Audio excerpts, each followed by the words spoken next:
Hello, everybody, and welcome to Cannonball Diva Chronicles. I'm Cannonball Diva, and I'm a nurse practitioner and an ICU nurse. And I would like to discuss today the triangulation of the narcissist. Triangulation of the narcissist refers to when the narcissist has another woman or several other women in their lives or several other men in their lives. If this was a woman, narcissist, they believe in making their main partner feel insecure, jealous, and to continue to second guess themselves or feel a void in the relationship that's caused by them never being available to their main partner. This narcissistic personality trait is very toxic as well, just as all the others are.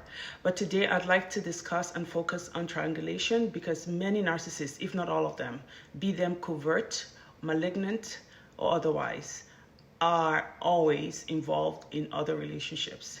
Sometimes they're emotional relationships, sometimes they're sexual, sometimes they're both, or even worse. They believe that being with other women or being with other men brings them that joy and satisfaction of seeing their main partner, feeling very insecure about the relationship and asking questions and doubting their own beauty, abilities, and their own essence of who they are based on that relationship's attitude towards them. Many people, obviously, when they are in a relationship with their partner, being in an extramarital relationship, will always, first of all, ask themselves, what am I doing wrong? And they would then have to believe that, okay, if there's something I'm doing wrong, I will try harder. I will bend over backwards. I will do everything I can to save my marriage or my relationship. Because that natural feeling and reaction of being jealous if your partner is in a different relationship with someone else is a normal human reaction that many of us would have if we feel our partner is involved with someone else, be it emotional or otherwise. Emotional relationships, sometimes you hear this narcissist on the phone. Most of them, many of them have like one or two phones in the house. They hide their phones, and you think they're trying to hide their phones to protect you, but really and truly, they hide the phones not so well. They hide it enough for you to actually know that there is somebody else in their lives, because you hear the whispers, you see the messages flash on the screen. You see so many things that make you question them, and they're never ever willing to give you an answer. They want you to continue to feel that nagging feeling of self-doubt, feeling a self-depreciation of your own worth, your own essence, your own feeling of who you are as a person to them. And they love to see you jealous and envious of someone else that's in their life. That other person may never even be half of who you are or as good as who you are in any way. You may even be better looking, better educated, more giving, more supportive in every way to that narcissist. But at that moment, they will choose someone that is on the street to you just because of the feeling they get from making you doubt yourself, and that feeling of making you want to work 10 times as hard to gain their love. The narcissist never gives you anything as far as that feeling of self-assurance and making you feel like there's nothing to worry about. They, in the other way, would like to make you feel like, yes, there's somebody there, but they'll tell you the person she's just a friend. That's a very common statement. Or he's just a friend. Why are you feeling like this? Why do you doubt me? The person is just someone that I go to. Anytime you hear that from a narcissist, know deep within yourself that most times they're lying to you. They enjoy your panic. They enjoy you questioning yourself. They enjoy you going to the mirror and looking at yourself and wondering what's wrong with you. They enjoy all of that negative feeling that they're eliciting in you as a person, because they themselves don't have any positive feelings in themselves. So to see you feeling negative about yourself, doubting yourself, wondering if you're good enough for them, when you apparently are even better than them in every way, seeing you worry and fret and question yourself and have sleepless nights over that person or those people who they are having a relationship with, brings them so much joy and satisfaction. They actually go to bed with a smile on their face, just thinking to themselves, oh my God, this lady loves me so much. They think that is love. Making you doubt yourself and making you worry is love. They want that validation. They always want you to validate them as a human being, because without you expressing yourself to them like that, they feel invisible. They do not have that feeling of self-assurance when they give you no reason to worry, when they behave themselves like a normal human being and respect you and talk to you in a good way and show you love and show you all the good emotions that many women just love to have and would give anything to have that feeling of a man who really loves them, respects them, shows them cordial, gives them a cordial relationship of, you know you can rely on that person. You know that when you're in need, that person is going to be there, just as you would be for that person. Many women who want a loving relationship are always themselves loving, because you can't get love, you can't squeeze water from a rock. If you're a rock yourself and you're expecting someone to be soft towards you, obviously that's impossible. So for you to attract that love, you yourself have to be loving and kind and approachable to that person. But a narcissist doesn't care how loving and approachable and kind you are. In fact, as a matter of fact, the more you are kind, the more you are approachable, the more you are giving, the more you're willing to work at it, the more they consider you a fool and a pushover and someone who really is so easy to manipulate, and they just love to manipulate you. When a narcissist decides to treat you like they do, like make you feel a sense of self-doubt, a sense of depreciation of your worth, that's supply. That is what they're getting from you feeling that way. They get a sort of happiness and supply from that, oh my goodness, this is what I can do to someone else. I can actually make this person doubt themselves. I can actually make this person question their self-worth. Especially if in the past, when you met them, you were very self-aware, self-assured, confident, a go-getter, someone who knew what they wanted out of life and who worked towards it. And when they see that in you, they admire it, but they envy it as well, because they feel in themselves that that's something they could never have.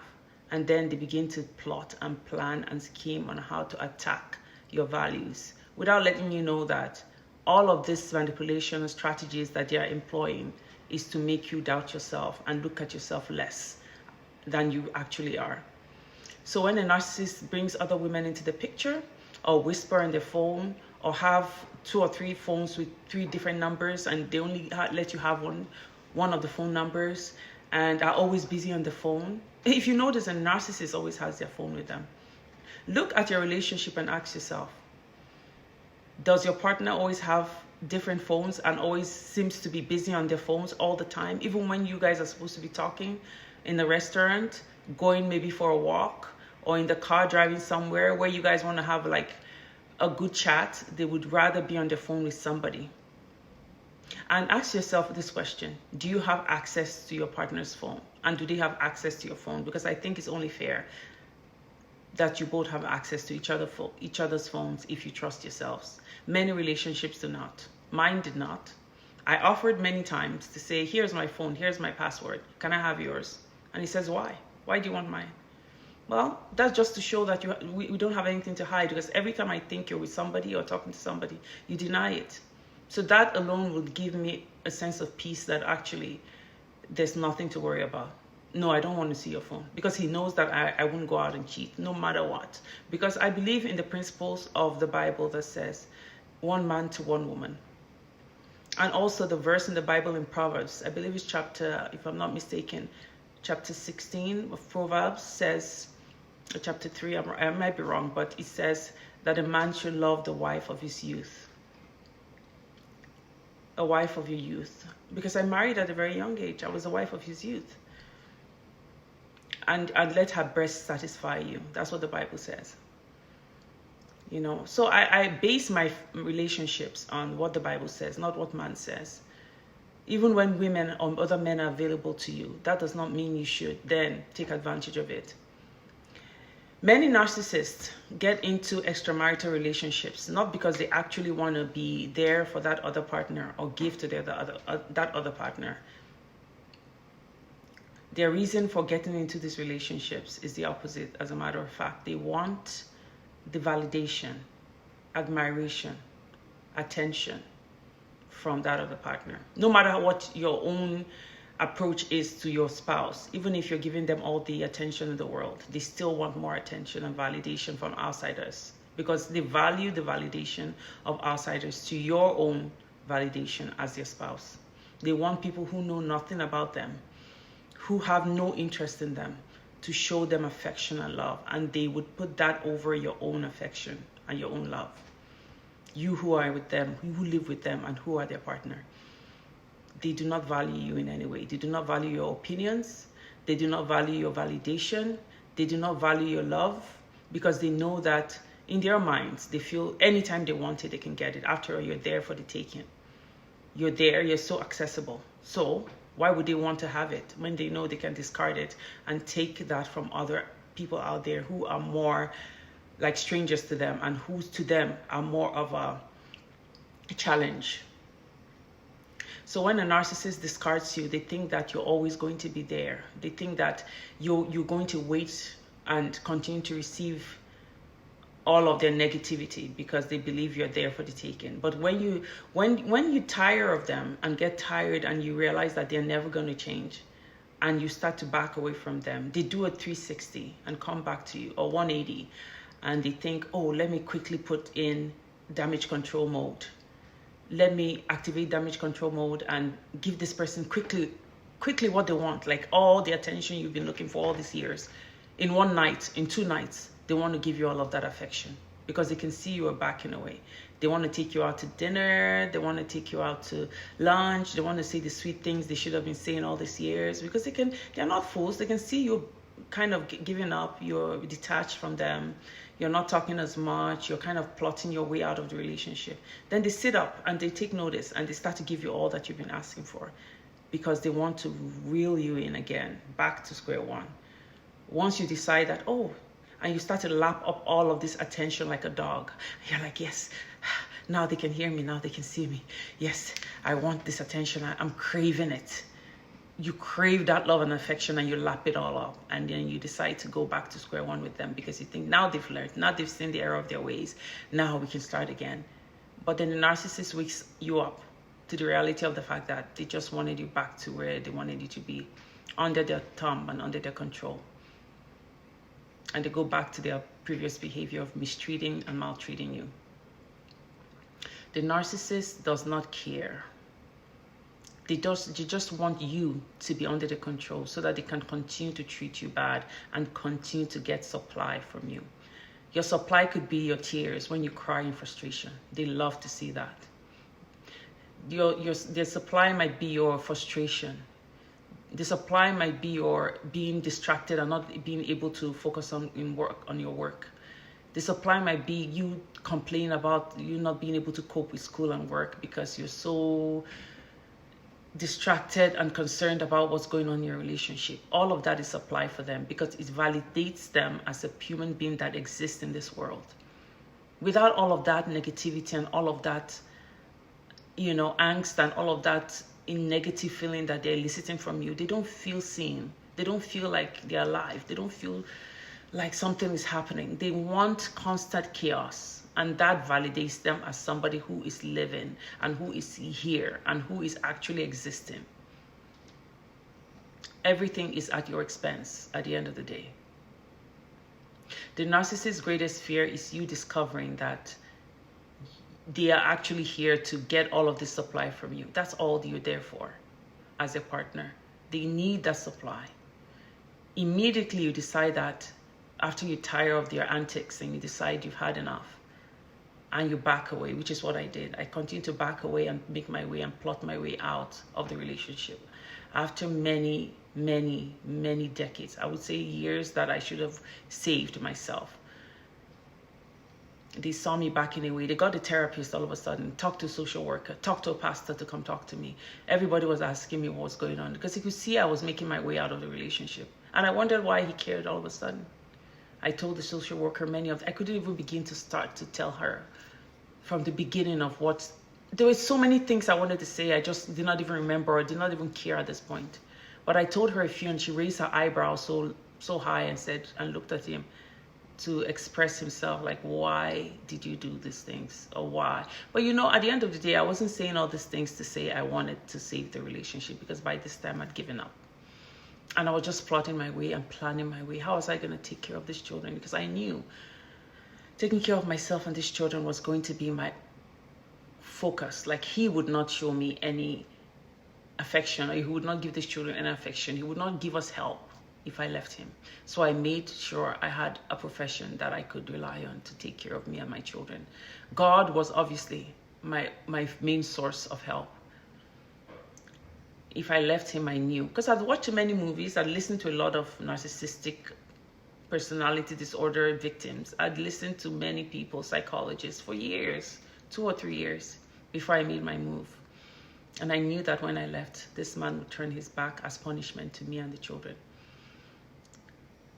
All those women who he was going around with, young, old, some of them married, some of them single, I don't know. But I know that narcissist likes a challenge. And many of them, even though I did not have proof that he was with a married person, I know that many narcissists from the research like a challenge, and they'd rather go for someone who's taken, so that they can feel that extra boost of validation and power when they take a spouse away from their partner. I've seen so many signs, I've seen pictures, I've seen things on phones that I can't even repeat. I've seen so many things that have made me wonder, why am I not enough? Why? Why am I not enough? I'm doing everything. I'm a good cook, I'm a good baker, I can sew, I'm a fashion designer, I'm a nurse, I'm hardworking, I can clean this whole house from the top to the bottom all by myself. I am respectful, I'm responsible, I'm godly. I would list all these things down and I would say, you know, when you become, I would come down to the fact that, you know, when somebody becomes numb, and when you do not want to try anymore, you're just numb. You're just like, whatever happens, let it happen. I'm no longer willing to try. I'm no longer to put in that extra effort to save this marriage. I want it actually to end. I got to that point.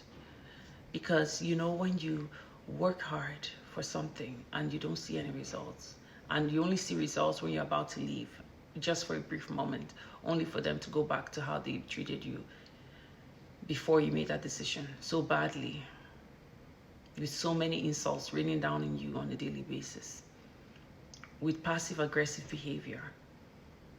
You ask yourself, why am I trying? It's never going to change. And it took me 24 years, unfortunately, to wake up. When you leave a narcissist, all those people who he was using as I would call them, maybe they were like how a person would use a little bit of a bait for a dog or cat to attract them. Those extramarital affairs and other people in the narcissist's lives are not so important to them as a supply to them. You who have been taking the abuse day in and day out are their main source of supply for their ego. So when you leave, they're shocked because they need someone to replace you, someone who they can treat like they've been treating you, to give them that supply. And many of these little girlfriends or boyfriends on the side who they've kept there just to torment you will not last so long. Because once they direct their true attitude, behavior, and negativity to those boyfriends or girlfriends, what they've been showing you, they begin to use to show those people how they are. These people don't last because they then see how they truly are. They're no longer the side chick or the side supply. They become the main supply. And then the narcissist addresses them and treats them exactly the way they've been treating you, because you're no longer there to take that bad treatment from them. So they focus that bad treatment on their girlfriends or their boyfriends. And then these boyfriends or girlfriends realize that, oh, I don't have it so good with this person anymore. Really, what changed? What changed is that you left. So you're no longer the main supply for them. And these, their side chicks or side boyfriends, become the main supply.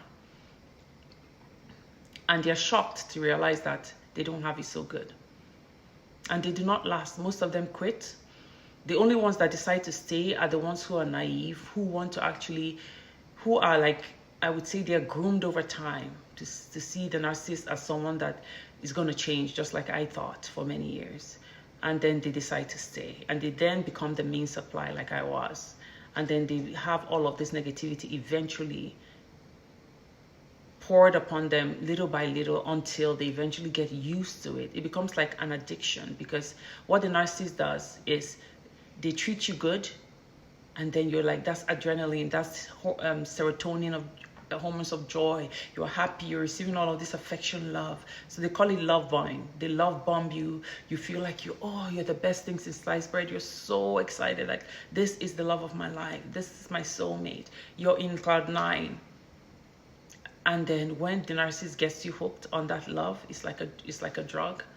They take it away from you all of a sudden, and then you're shocked. You're like, oh no, it's like an addict. You want back that love, you want back that affection, you want all that good treatment that you used to have. You think there's something you need to do to get back that love. There's something you're doing wrong, because before he was giving you all that love, or she was giving you all that love. So you need to change. You need to adjust yourself, adjust your behavior, adjust the way you cook, adjust everything about you for them, so that they can bring back that love bombing, which was their fake personality or fake persona. It wasn't their true self that they were showing you. Their true self is this angry person who they're now showing you, who you think is not their real self. They're showing you this angry person, this vindictive person, this wicked person, this soulless person, this demonic person, who you're like, no, this is not the person I love. The person I love was that person that was love bombing me. What do I need to do? Then that becomes the strategy from then on. That becomes the mantra. That becomes the way of your life, because you're trying forever just to get them to get back to how they were, because you think that was their real self. And the more you try, the worse they get. And then when they see you, like I said, backpedaling now out, when you're giving up, about to give up on the relationship, and you're backpedaling out of the relationship, they suddenly do something again that's surprising you pleasantly. It surprises you pleasantly because they've done something that you're like, yes, now they're back to who they were. They're giving you the love now because they can see you live in a relationship, and they know. They're watching you like a hawk. You might not know that. They're watching every emotion, and they all of a sudden give you that which you want all of a sudden, and then you're like, yes, they're back to loving me again. And then you come back into the relationship, and then they start again the vicious cycle of bad treatment as time goes on. As time progresses, you see back that wicked, vindictive, impatient, angry person again. And it's like that. And if you're wise, you realize that it is just a game to them. Like how a lion marks his prey and plays with them for a little while before he devours them.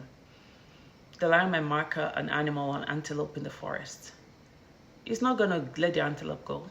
It's just playing with the antelope, making the antelope feel, oh, I'm playing along with you, I'm safe.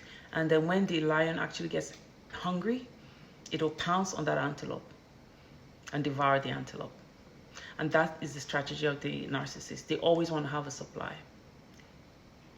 The Bible says, wisdom is important. We should ask for wisdom. I pray for the wisdom of Solomon for you all, and even for myself, because wisdom is of paramount importance in making choices that are good for us and our family members, and to protect ourselves from all sorts of traits that God has not called into our lives. Thank you so much for listening to Cannonball Diva Chronicles once more. I'm Cannonball Diva, and I appreciate your time and your energy and all you bring into watching this video. Please subscribe, and please comment if you have anything to add. I'm looking forward to seeing your comments. Thank you, and have a blessed day. Remember that God loves you all. Bye.